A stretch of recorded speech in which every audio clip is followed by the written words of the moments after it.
Namaste.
In my travels, I am often asked a question that what is the purpose of life? Do we have any predestined purpose, or do we make up our own purpose? Or is it all just an accident? Or is it by design? What is the purpose of life? Well, if we look into the classical literature of India, there are some blueprints which are to become aware of our psyche, how it operates. And if we can learn to manipulate our psyche, a realization occurs. They do not intend to find the purpose of life. Life itself exposes its own being, in beingness. But in the West, it's a little bit different because they define life by some goal. For example, Socrates says, know thyself. Rodin said, I think, therefore I am. Different people define life in different ways. When I answer this question, I say that knowing who you are is the primary purpose of life. Because what we are told as children, babies, is what sticks to us repeatedly. When it is repeated over and over again, it sticks to us. Oh, I'm a strong boy. Oh, I'm a pretty girl. And the like. In other words, here it's a pure psyche, unaware of anything except it is a being, and we are starting these impositions on the psyche.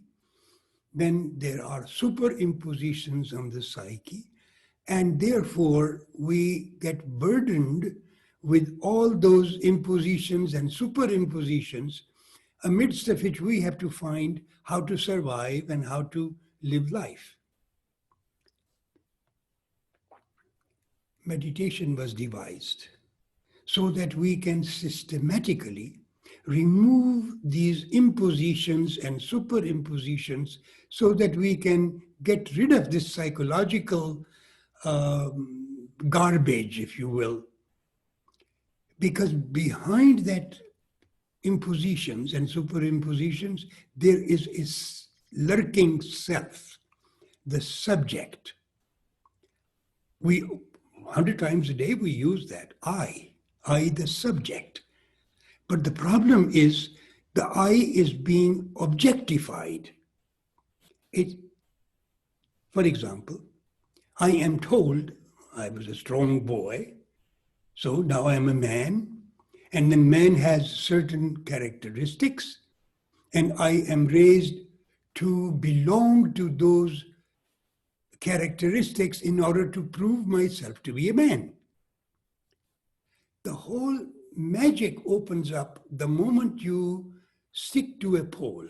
You create the polar opposite. For example, if I say I'm a man, what I'm implying is that I'm not a woman. Now, being a man, there are certain expectations. I have to be educated, I have to be strong, I have to be finding a mate, I have to find a job, I have to find my religion, I have to find, all these things are causing us to hide the self that we truly are, the subject. So the subject becomes object. I, the body, my body. As long as I use the word my or mine, it has to be an object. If I say, I am this body, so body is an object. So I become the object. Then I become the gender. Now, the moment I become a gender, another magic opens up. The polar opposites will absolutely attract me. It's natural, of course, but definitions that we superimpose upon ourselves, they guide our lives. And who we truly are gets buried under all these impositions and superimpositions. Then, of course, the large one that really acts upon our psyche is our choice of social identity, what we become in life. Whether you are a professor, you are a postman, or you're a doctor, or whatever.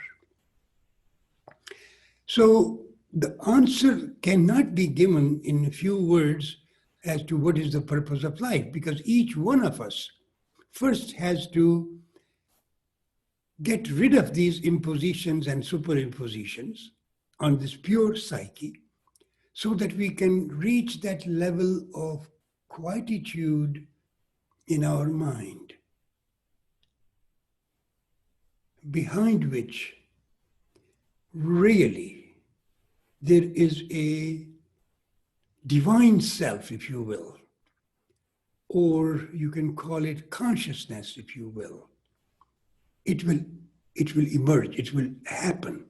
And from that vantage point, we can then live life, whatever our social identity is, whatever we are born to do, It is not predefined. It is not predestined, because we are basically co-creators. We have the ability to be able to change from one, let's say, one occupation to another. We have a choice to move from one country to another. We have a choice to change our friends. We have a choice to even change your name. Nothing is destined and permanent. Therefore, the best answer I could give to my students is to sit quiet every morning for 5, 7, 10 minutes and just tell yourself that you are not this body, you're not this gender, you're not this professor,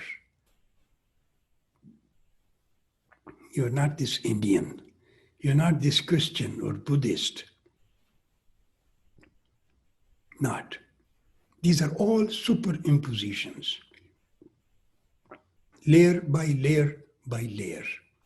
Once we get rid of those superimpositions, it's just like, imagine a diamond, a beautiful shining diamond, but it's covered with coatings of mud, other stuff that is sticking to it. Each time you sit to meditate, you take a layer off, you wash it, another layer off, and then soon you start to hear and see that there is something more inside. That shining jewel starts to appear. And as it appears, you are more inspired to keep on cleansing, keep on purifying, until you realize that you are that shining diamond. You are that divine self that you are, which is total bliss and nothing else.